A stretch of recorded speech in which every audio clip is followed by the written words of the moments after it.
Hi everyone, welcome back to The Whole Truth. I'm Gil Arbel, your attorney. I want to take a look at this latest clip of Tucker Carlson, which I came across while watching Aaron Mullen, whom I very wholeheartedly recommend. And I think it says a lot about Tucker. He has basically the thinking of like a 5-year-old. He has no nuance and I think he assumes that everybody else thinks the same way as him. So let's watch this clip and then I'm going to comment on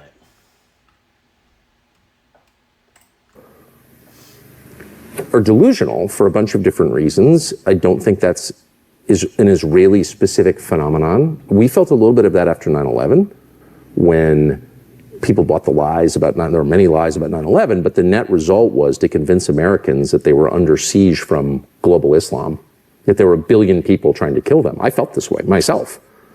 And many times I said on television, the problem is Islam, the problem is Muslims. Like, they all want to kill us. They're all crazy. They're all in this lunatic suicide cult created by Muhammad in the 7th century. And I believe that.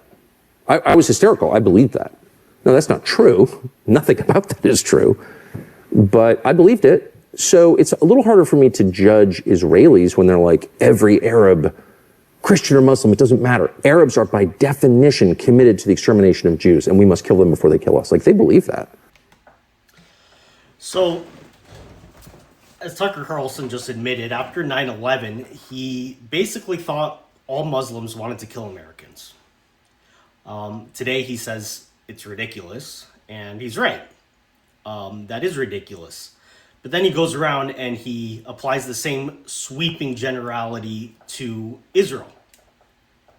So here's what strikes me.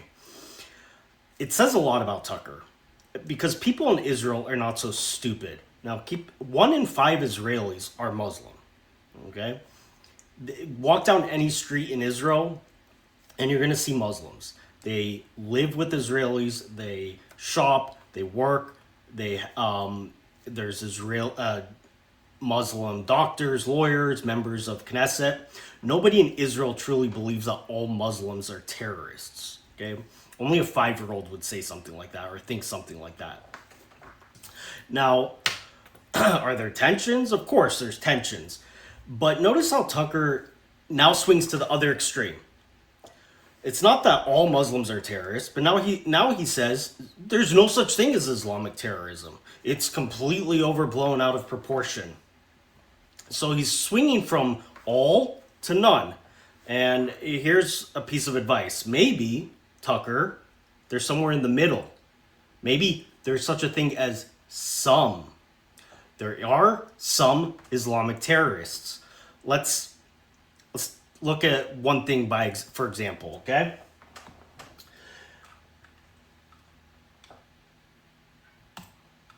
This is a map. I'm sorry, not a map. The Houthi movement flag, okay? The Houthis in Yemen control territory with a population of approximately 22 million people.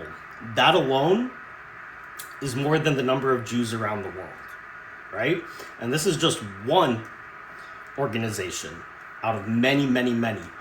Look at what their slogan on their map says. God is the greatest. Death to America. Death to Israel.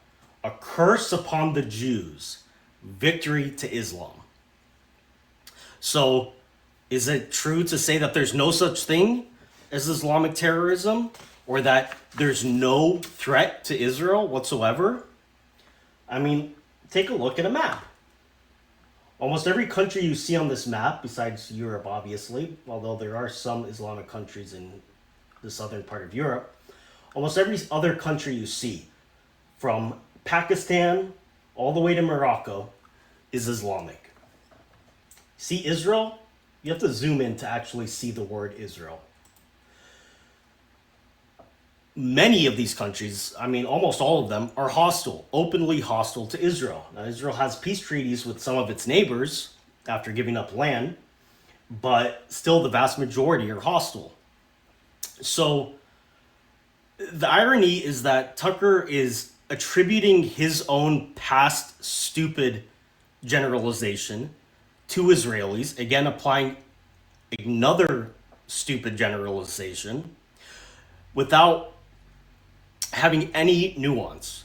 And he thinks that all Israelis think the same way. No, I have been to Israel. I have family in Israel. They love their Arab Muslim neighbors. Now, maybe there are some Israelis who hyperbolically say Muslims are terrorists, just like there are individuals in any group that overgeneralize.